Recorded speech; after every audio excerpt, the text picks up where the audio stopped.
Bueno, buenas tardes, bienvenidos al segundo módulo de actualización en diabetes que comenzamos la semana pasada. Hoy en el módulo 2 vamos a ver las implicancias clínicas a través de las guías y casos. La disertación va a estar a cargo del doctor Rodrigo Carnero, que como ya dije al comienzo, empezamos el miércoles pasado. Les agradecemos a todos por haberse conectado, por acompañarnos y bueno, le doy el paso al doctor, así puede comenzar la disertación. Hola, buenas noches, gracias por estar, gracias por la presentación. Bueno, como bien dijo Flor, esta es una continuación de la charla que di la semana pasada. La semana pasada hablamos un poco sobre el mecanismo de acción y las evidencias que hay de los múltiples mecanismos que tienen los inhibidores de SGLT2. La idea era un poquito dividirla en dos para poder explicar bien todas estas múltiples zonas donde toca esta droga y mostrar un poco de la evidencia sobre esto, que es una droga que tiene 5 años y que nos está sorprendiendo gratamente. Y en esta segunda parte era mostrar un poco más cómo han ido cambiando los algoritmos a partir de la presentación de esta droga en nuestro vademecum y, y cómo ha ido cambiando la forma de pensar el tratamiento en nuestros pacientes. A ver. Ahí está. Estos son mis conflictos de interés. Y para los que ya estuvieron la charla anterior, hay un par de diapos que son parecidas, básicamente hacer el foco en que esta droga apunta a la enfermedad cardiovascular y la enfermedad renal de alta prevalencia en diabetes. Sabemos que gran parte de nuestros pacientes van a tener enfermedad cardiovascular y van a tener enfermedad renal. Algo que quiero hacer hincapié, por eso vuelvo a mostrar este diapo que le mostré la semana pasada, es que el 32% de nuestros pacientes con diabetes tipo 2 tienen enfermedad cardiovascular general. Y vuelvo a mostrar esta misma diapo porque estos pacientes, los pacientes con diabetes tipo 2, tienen el doble de mortalidad por muerte general, por muerte cardiovascular, y muertes de otras causas comparado a pacientes con diabetes sin diabetes. Entonces, importante tener en cuenta esto. Esta es una diapo que mostró Insucci en el último congreso europeo y que me pareció súper interesante. ¿Qué especialidades ven más patología cardiovascular? ¿Los cardiólogos o los endocrinólogos? Y uno a primera vista hubiese pensado que el endocrinólogo ve mucho más patología cardiovascular en pacientes diabéticos, ¿no? Pero no, las estadísticas en Estados Unidos, que son bien duras, nos muestran de que los cardiólogos son los que ven más patología cardiovascular establecida en pacientes con diabetes. O sea, lo podemos decir de dos formas. Los cardiólogos ven más enfermedad cardiovascular establecida en pacientes con diabetes y ven más diabéticos con enfermedad cardiovascular establecida. Y los endocrinólogos o diabetólogos no los estamos viendo tanto. Mi pregunta es, y la pregunta de Insucci y de todo el mundo, ¿es porque no lo buscamos? ¿Es porque el cardiólogo ya ve el paciente cuando la enfermedad cardiovascular se estableció? Cuando sabemos que la podemos prevenir y podemos ir a buscarla o tratar de que no llegue el paciente ahí. Esta es una diapo que me pareció súper impactante cuando la vi. Vamos a pasar, hoy voy a mostrar dos casos clínicos de mi consultorio, y los vamos a ver qué es lo que se podría hacer con estos pacientes. El primer caso es un hombre de 46 años, que trabaja en una oficina, es derivado por el hepatólogo. Tiene como antecedentes obesidad, hipertensión arterial crónica no controlada y estatosis hepática. Antecedentes familiares de hipertensión arterial, diabetes tipo 2 y dislipemia por el lado de la madre. Factores de riesgo: tiene estrés, es sedentario, consume un vaso de vino con las comidas y 3 veces a la semana toma cerveza, aproximadamente 1 litro. Tabaquista de 10 cigarrillos diarios. Al examen físico tiene una cintura de 120, una talla de 1,80 m, pesa 113 kilos con un BMI de 33, casi 34, y en el consultorio tenía 140/95 de presión arterial. La glucemia capilar del monitoreo en el consultorio nos dio 309, y en la anamnesis refería disnea al subir y bajar escaleras en su trabajo, un hormigueo nocturno en miembros inferiores, y al examen tenía una sensibilidad disminuida en miembros inferiores. Trae un laboratorio con una glucemia de 188, colesterol de 393, triglicéridos de 1000, GOT de 41, GPT de 71, y un nuevo laboratorio que le habían pedido para derivarlo con una glucemia de 166, una hemoglobina glicosilada de 8,2, una GGT de 122, creatinina de 1,2, una TSH normal de 2,8, sodio y potasio normales, y una orina completa con glucosuria 2 cruces, no le habían pedido proteinuria. Tiene un ecocardio con una fracción de eyección conservada, una motilidad conservada y una insuficiencia diastólica. El diagnóstico de este paciente es una diabetes tipo 2 por 2 glucemias mayores de 126, una dislipemia mixta y posiblemente una esteatosis hepática versus NASH, que eso lo veremos más adelante con el hepatólogo, no en esta charla precisamente. El segundo caso es una mujer de 52 años, 2 hijos, uno pesó más de 4 kilos al nacer, es abogada, tiene una colecistectomía hace 10 años, es diabética tipo 2, hace 10 años de evolución, más o menos alrededor de esa colecistectomía fue cuando se le hizo el diagnóstico. Está tratada con metformina 1 gramo por día y con antecedentes familiares de un IAM a los 50, el padre, madre con dislipemia y abuelos maternos ambos con diabetes tipo 2. Consulta por control y evaluación de sobrepeso, una menorrea de 12 meses de evolución aproximadamente, refiere no cuidarse en las comidas y ejercita caminando 30-60 minutos 2 veces a la semana. A su examen físico tiene un peso de 72 kilogramos, una talla de 1,60 m, con un perímetro abdominal de 89, y un BMI de 28. La presión arterial tiene 140/90, se encuentra un hirsutismo leve en el rostro, una glucemia capilar postprandial de 139 en el consultorio, y trae un laboratorio de hace un año con una glucemia de 112, una hemoglobina de 6,4, urea normal, GOT normal, GPT ligeramente elevada 54, colesterol 210 y colesterol HDL 32, LDL 163, triglicéridos 195, ácido úrico 5,9. Se le solicita otros laboratorios en donde tenemos una glucemia de 148, una hemoglobina glicosilada de 7,3, un colesterol de 218, un HDL de 34, LDL de 162, triglicéridos de 210, GOT, GPT y GGT ligeramente elevados, creatinina normal, una microalbuminuria de 54 y una FSH de 34, un estradiol bajo de 12 que nos marcan que está en menopausia. Entonces el diagnóstico tenemos que tiene una diabetes tipo 2, dislipémica, con una dislipemia, hipertransaminemia con una posible esteatosis hepática y una nefropatía incipiente con esa microalbuminuria.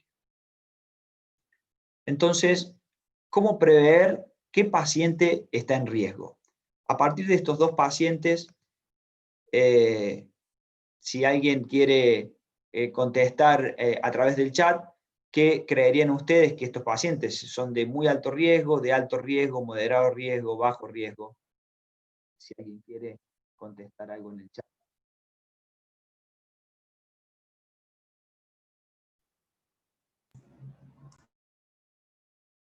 Bien.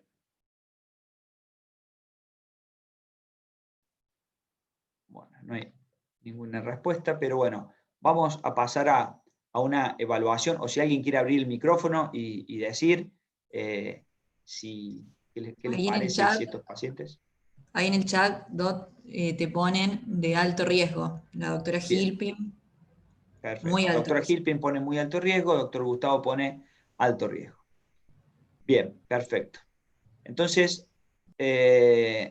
súper interesante, coincido un poco con ellos, vamos a mostrar esto. Tenemos que... Se me tildó el pase. Acá. Podemos estratificar los pacientes de dos formas. La Organización Mundial de la Salud nos muestra este cuadro en donde nuestro primer paciente tenemos que es un hombre, que es fumador, que tiene 45 años, que tiene un colesterol elevado y se encuentra con una hipertensión de reciente comienzo, en donde, una hipertensión leve a moderada, en donde lo encontramos que es de moderado a alto riesgo, de un 30 a un 40% de probabilidad de tener patología cardiovascular. En cuanto a la mujer, tenemos que es mujer, que es no fumadora, que está en sus 55 años, que tiene una dislipemia con un colesterol de 210 y una hipertensión arterial en donde también encontramos que es de moderado riesgo. También podemos usar las guías europeas en donde, donde se establece en riesgo moderado, alto riesgo y muy alto riesgo. Nuestros pacientes se encontrarían acá en muy alto riesgo, paciente con más de 10 años de evolución, sin compromiso de órgano blanco asociado a cualquier otro factor de riesgo, o en este otro en donde tiene diabetes establecida con más de 3 factores y o daño de órgano blanco. Entonces, ¿qué haríamos con estos pacientes? El primer paciente, un paciente diabético de novo, que lo podemos catalogar de alto riesgo, y la otra paciente ya de 10 años de evolución, que también la podemos catalogar de alto riesgo. ¿Con qué fármaco empezaríamos? A la paciente que ya está con metformina, ¿qué fármaco le agregaríamos? Entonces, esta es la pregunta y esta es la cara de desconcierto muchas veces cuando nos encontramos con estos pacientes de uno de reciente comienzo, que sabemos que tiene alto riesgo, que hoy nos dicen que tenemos que empezar con metformina, pero sabemos que la evidencia nos muestra que podemos empezar con otras cosas o podemos empezar en forma combinada. Ahora lo vamos a ver. Para hacer un pequeño raconto en la evolución de los últimos 25 años en el tratamiento de la diabetes, se comenzó con insulinas y sulfodrogas. Luego, a lo largo de los años, como ven, este cuadro que mostró Insucci, claramente del año cercano al año 2000, hubo un ascenso muy rápido en cuanto a la aparición de nuevas drogas en el tratamiento de diabetes comparado al tratamiento de la hipertensión arterial, que fue un poco más escalonado, ¿no? Entonces, tenemos que antes del 2000 apareció el UKPDS, en donde ya había aparecido la metformina y las tiazolidinedionas. El UKPDS nos estableció que había que tratar a los pacientes más enérgicamente. Cerca del 2005, ADA pone el primer algoritmo de tratamiento en el 2006, en donde ya teníamos los GLP-1 y los DPP-4, donde ya nos mostraban estos algoritmos de múltiples colores, con muchas ramas de tratamiento. Aparecen estudios como el ADCOR, el ADVANCE y el BALAT, también donde nos muestran distintas formas de tratar y riesgos, formas de estratificar el riesgo en los pacientes, en donde aparece un segundo algoritmo de tratamiento en el 2008. Hay un position statement en el 2012 entre la ADA y el europeo, y en el 2015 aparecen los inhibidores de SGLT2 que hacen que cambie todo y se hace rápidamente un update de ese position statement. Posteriormente a eso aparecen, después del EMPA-REG, CANVAS, DECLARE, aparecen otros estudios como el DAPA-HF, el DAPA-CKD, el EMPEROR, el CREDENCE, que hacen de que entre el 2018 y el 2020 los consensos de tratamiento hayan ido cambiando y evolucionando rápidamente. Entonces, esto nos lleva a 3 décadas, a 3 épocas. La primera época, la época negra del tratamiento de la diabetes, en la que muy pocas cosas había. Entre el 2000 y el 2015, una década en donde había opiniones de expertos y algoritmos, y después del 2015 empieza a aparecer una medicina más basada en la evidencia, con algoritmos de tratamiento y consensos basados en la evidencia. Entonces, volviendo a nuestro primer caso, vemos que nuestro paciente tiene obesidad, sedentarismo, esteatosis hepática, diabetes tipo 2, hipertensión y neuropatía. Sabemos que el control de peso en este paciente es central para tratar de controlar su diabetes y bajar sus factores de riesgo. Entonces, ¿qué le podemos sugerir? Una educación integral del paciente, psicoterapia y cambios conductuales, algo que usamos poco en el consultorio, pero que en este tipo de pacientes debe ser utilizado más frecuentemente para cambiar hábitos. Muchas veces es necesario cambiar conductas, y para cambiar conductas muchas veces es necesaria la terapia. Lograr cambios en el peso y la adherencia en el inicio, el control de su esteatosis hepática con trabajo interdisciplinario, y después valorar el tratamiento con GLP-1 o inhibidores de SGLT2, que son herramientas que nos van a ayudar a controlar su diabetes, a bajar el riesgo cardiovascular y controlar su obesidad. Esas serían una de las propuestas para este paciente. En el caso 2, algunas de ideas que tenemos que pensar es la importancia de la menopausia en la mujer en cuanto al riesgo cardiovascular. En la etapa preclínica, evaluar el peso de esta mujer, hacer más hincapié en bajar de peso, en el tipo de actividad física que está haciendo, que es escasa. Ver la evolución que va a tener esta paciente a complicaciones, y el control de los factores de riesgo de esta paciente son fundamentales. En cuanto a la historia natural de la enfermedad, hacer un raconto, sobre todo, todos los que están escuchando lo saben, pero para llegar a diabetes tipo 2 tenemos un largo camino, y las complicaciones microvasculares comienzan ya cuando el paciente está en una etapa preclínica, preenfermedad, con colesterol HDL bajo, con triglicéridos altos, con hipertensión arterial, con intolerancia a la glucosa. Es ahí donde hay que agarrar a los pacientes. Luego, en una etapa más avanzada, aparecen las complicaciones macrovasculares, que es por lo general cuando nosotros ya vemos muchos de nuestros pacientes, que vuelvo a repetir, me llamó mucho la atención esa primera diapo que les mostré, que Insuchin mostraba que es mucho más frecuente que los cardiólogos encuentren la enfermedad cardiovascular en nuestros pacientes diabéticos que nosotros, diabetólogos, endocrinólogos, encontremos enfermedad cardiovascular y la derivemos al cardio. Entonces, factores de riesgo como la obesidad, el control glucémico para evitar complicaciones y el control de las complicaciones para evitar la mortalidad. Bueno, sabemos que en diabetes tipo 2 el sobrepeso lleva a un aumento de la adiposidad, y esto lleva a un aumento de la insulinoresistencia, y esto progresivamente lleva a un aumento de la glicemia con la disminución de la insulinemia. Y esto termina, obviamente, en diabetes. ¿Qué nos dicen las guías en este paradigma de prevención que tenemos, que es hacia donde está rotando todo basado en la evidencia, ¿no?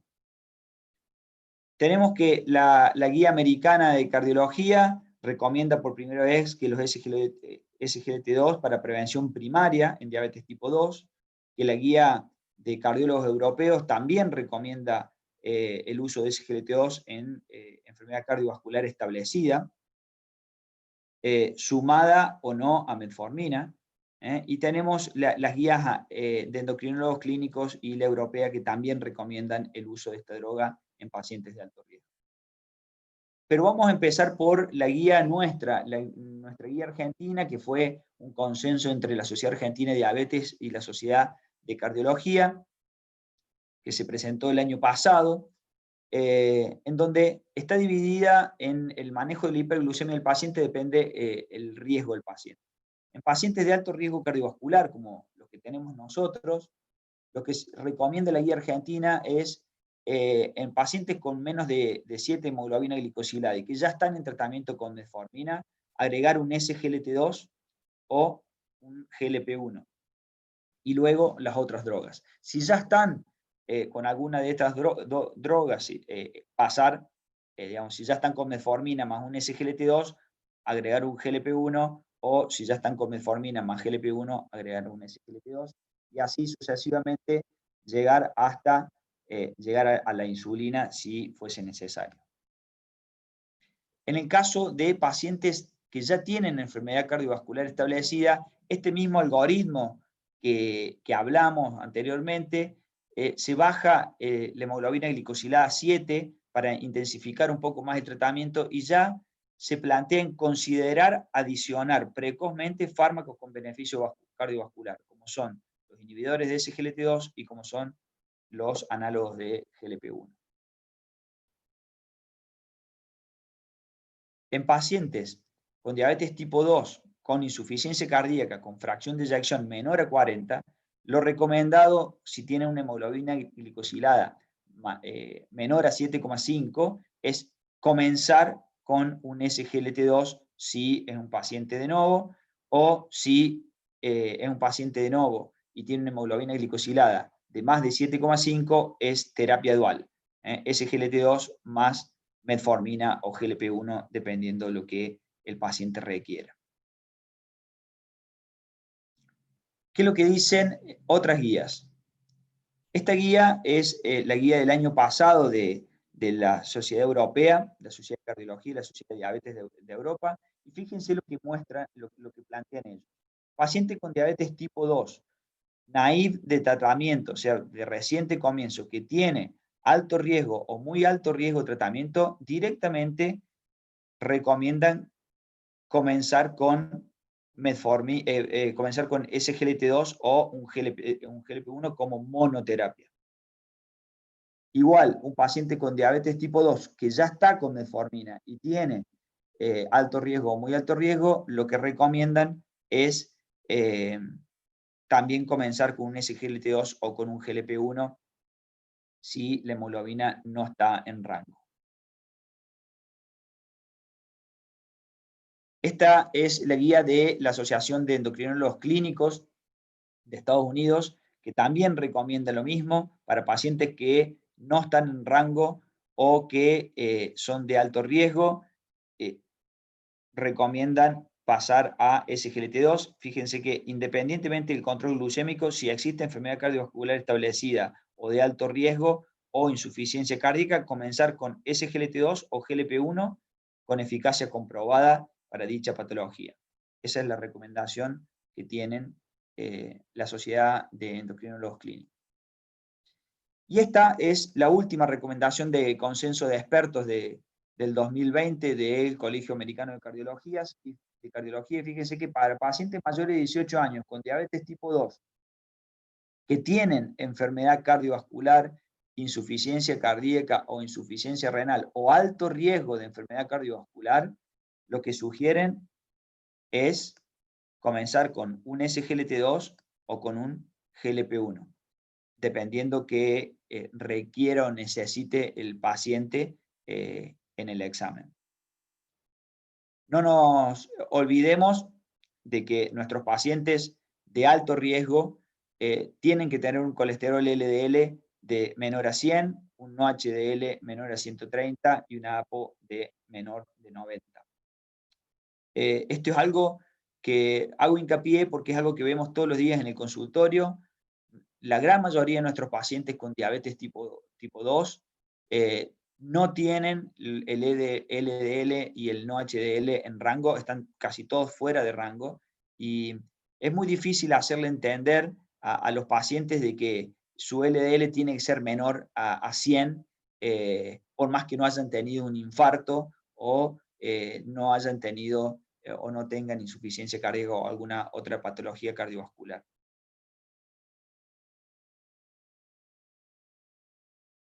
Entonces, el cambio de paradigma viene de la mano de la evidencia de los estudios clínicos. La semana pasada mostré varios de los estudios clínicos y sobre todo de los estudios que nos aportaban evidencias sobre la función de esta droga.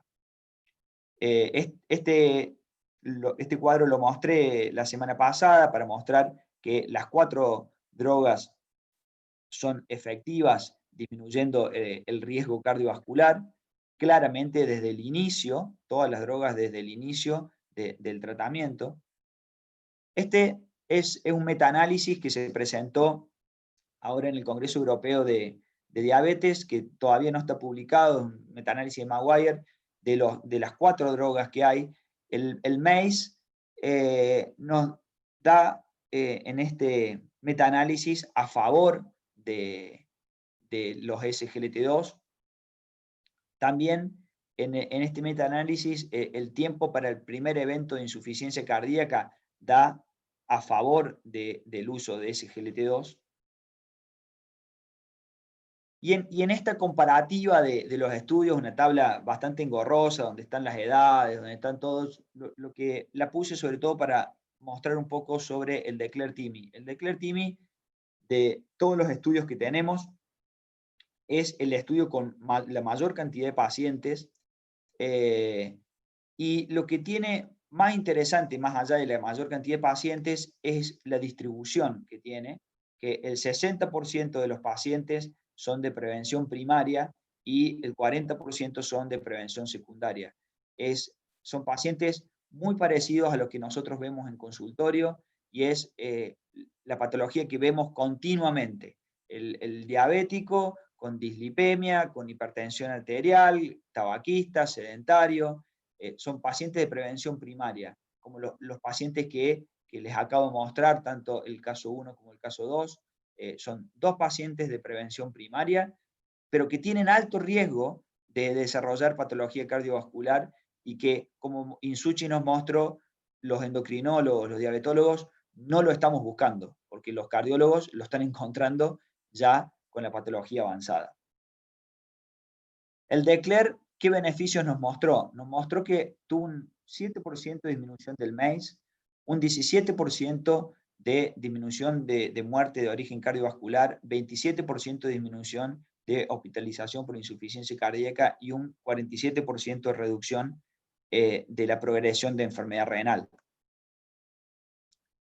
En un subanálisis del Declare, esto se disminuyó un 16% el MACE en pacientes que tenían un YAM previo. Esto, para ponerlo en números, el número a tratar de pacientes es de 39 pacientes a 4 años para prevenir un nuevo infarto o una nueva incidencia. Esto es equivalente prácticamente a darle una estatina o no darle una estatina a un paciente que ha tenido un infarto. Hoy a nadie se le ocurriría no darle una estatina a un paciente que ha tenido un infarto. Bueno, yo lo que quiero es, hoy por hoy, un paciente con enfermedad cardiovascular establecida, diabético tipo 2, que está en condiciones de recibir un SGLT2, los estudios nos dicen y las guías nos dicen de que tenemos que ponerle un SGLT2. Los estudios de vida real con dapaglifosina en distintos países nos mostraron que disminuye la muerte un 49% y disminuye un 36% la hospitalización por insuficiencia cardíaca.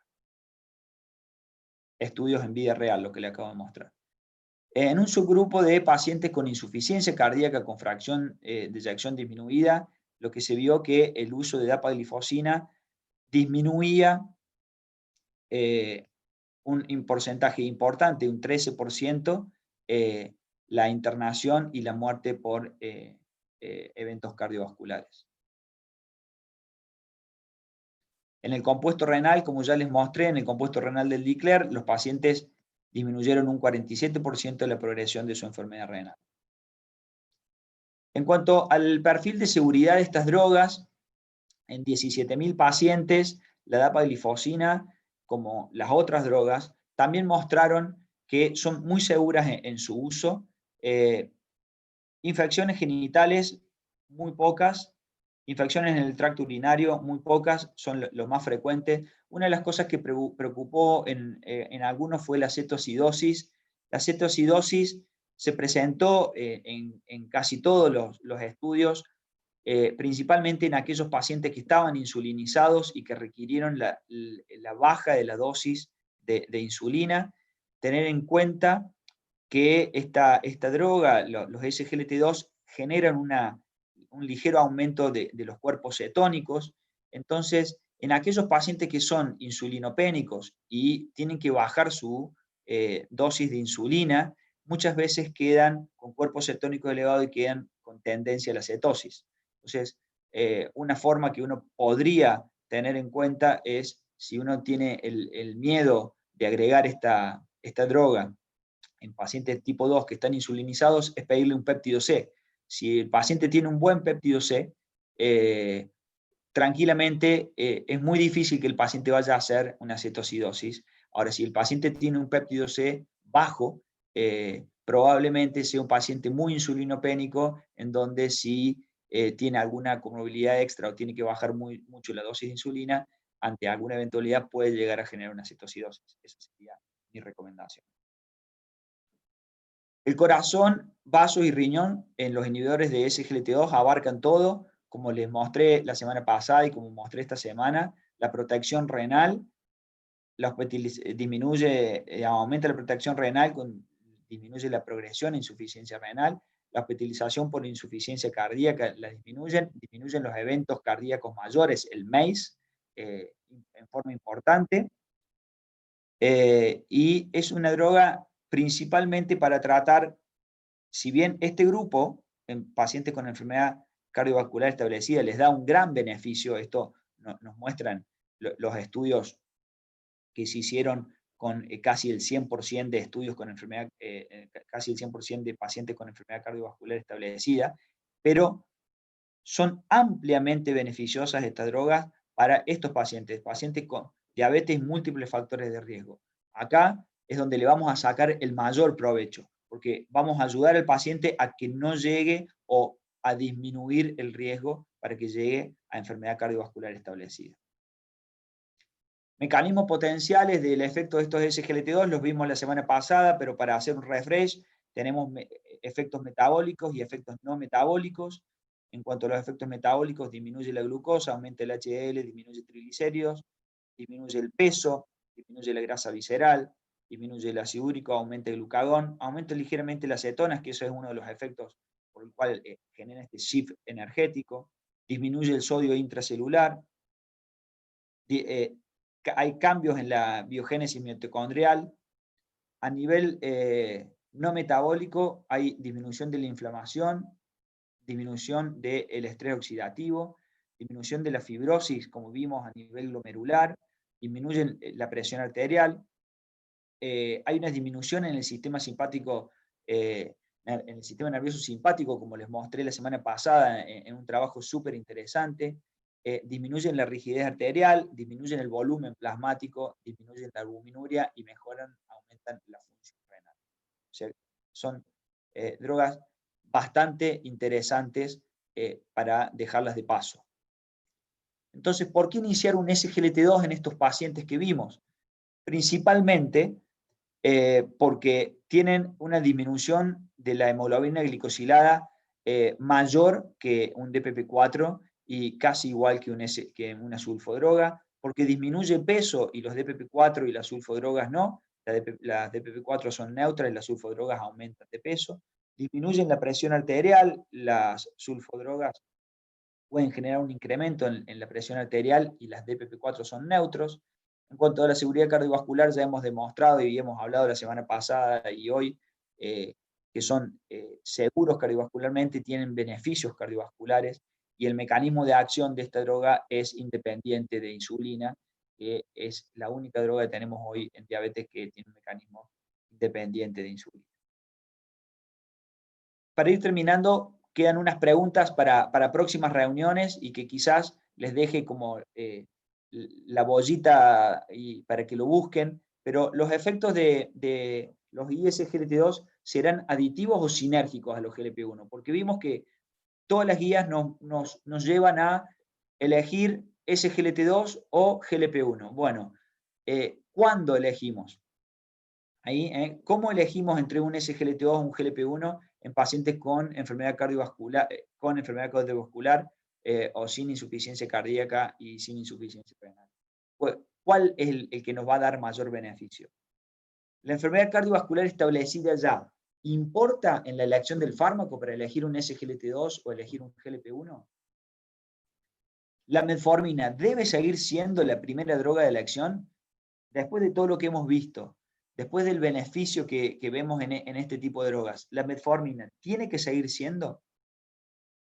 Y los SGLT2, ¿son seguros en pacientes COVID-19 positivos? Esta la agregué a hoy porque me lo preguntó un paciente hoy que estaba tomando esta droga y que le habían recomendado suspenderla, un paciente que tuvo COVID, y le recomendaron suspender la medicación porque no estaba aprobada. Y él me preguntaba que si estaba bien lo que había hecho, y la verdad que no lo había leído, y me puse a buscarlo un ratito antes de dar la charla. Con respecto a la primera pregunta, si serán aditivos o sinérgicos, un poquito para ir respondiendo, hay dos trabajos recientes, uno con liraglutide y otro con semaglutide, en donde vemos que se suman en efecto para bajar hemoglobina glicosilada, controlar la diabetes y bajar de peso. No sabemos todavía a nivel cardiovascular si suman su efecto, pero sí tenemos ya trabajos hechos con SGLT2 y GLP-1, en donde vemos que hay una sinergia en cuanto al control de la diabetes y el control de peso. Habrá que ver el tema del cardiovascular. Con respecto a la otra pregunta, ¿cuándo elegimos? Esa todavía no hay una respuesta clara. Y con respecto a la pregunta si debemos seguir o no con metformina como primera droga, la verdad no soy yo quien les tiene que decir, pero les quiero mostrar esto, que es una partecita del DAPA-HF, que es el estudio con dapaglifosina en insuficiencia cardíaca, en donde se vio una disminución significativa del progreso a diabetes o del comienzo de diabetes de reciente, o el diagnóstico de reciente comienzo de diabetes durante el estudio en pacientes que usaban dapaglifosina. Entonces, queda una puertita abierta para hacer la pregunta, ¿dapaglifosina, SGLT2, tienen un efecto de prevención en prediabetes? Para estudios futuros. Y esto nos deja picando sobre si metformina tiene que ser o no primera droga de elección en el tratamiento de diabetes. Con respecto a la pregunta si se puede seguir usando esta droga en pacientes con COVID-19, en principio no hay muchos estudios, no encontré muchos estudios, encontré este estudio que está muy recientemente publicado. Este es el DOI para el que lo quiera buscar, un estudio que se realizó en Inglaterra entre enero y julio, con un número bastante importante, casi 10.000 pacientes, y la conclusión a la que llegan es que los pacientes durante el COVID y post-COVID-19 que estuvieron tratados con esta droga, con SGLT2 y con DPP4, no tuvieron ninguna complicación y que por lo menos este trabajo demuestra de que son seguras y se pueden utilizar y seguir utilizando durante el COVID-19. Y como último, como dije la semana pasada, enfermedad renal, enfermedad cardiovascular, son dos de los pilares de la complicación en diabetes. Hay que cambiar el paradigma hacia la prevención de estas patologías y me encantaría que dentro de 5 años Silvio Insucci nuevamente presente esa diapo en donde los cardiólogos llevan la posta en el diagnóstico precoz y tardío de estas enfermedades en pacientes con diabetes tipo 2 y que los endocrinólogos y diabetólogos empecemos a buscarla y diagnosticarla más y prevenirla más. Muchas gracias. Nuevamente agradecer al Colegio Médico Río Cuarto y a AstraZeneca por haberme invitado a dar esta charla.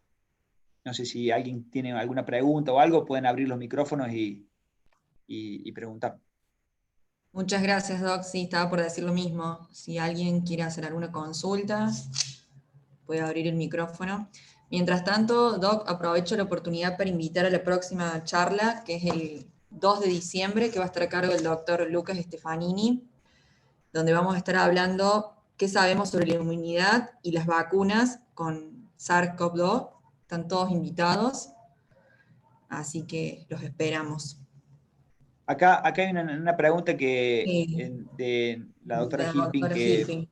que pregunta qué pienso sobre la metformina en mi experiencia, que nada, la metformina es una droga excelente que ha demostrado millones de beneficios, cada vez hay más beneficios, pero digamos, no hay estudios fuertes de que metformina disminuya el riesgo cardiovascular, que es lo que estamos buscando hoy en nuestros pacientes con diabetes tipo 2. Y metformina tampoco tiene descenso de peso, como en muchos lugares se la intenta usar para pacientes con sobrepeso, y metformina tampoco tiene un lugar en el tratamiento para esteatosis hepática. Los GLP-1, en cambio, tienen un lugar en el tratamiento para esteatosis hepática hoy, en descenso de peso, control de presión arterial, al igual que los SGLT2, que es nuestra charla de hoy, tienen un lugar en el control de presión arterial, insuficiencia renal, microalbuminuria, riesgo cardiovascular, y hay algunos trabajos que se mostraron sobre posibles beneficios en esteatosis hepática que los estaban haciendo en Estados Unidos. No sé si alguien tiene alguna otra pregunta. En el chat no han escrito nada por ahora y no han abierto los micrófonos. Pueden abrir los micrófonos si quieren y preguntar.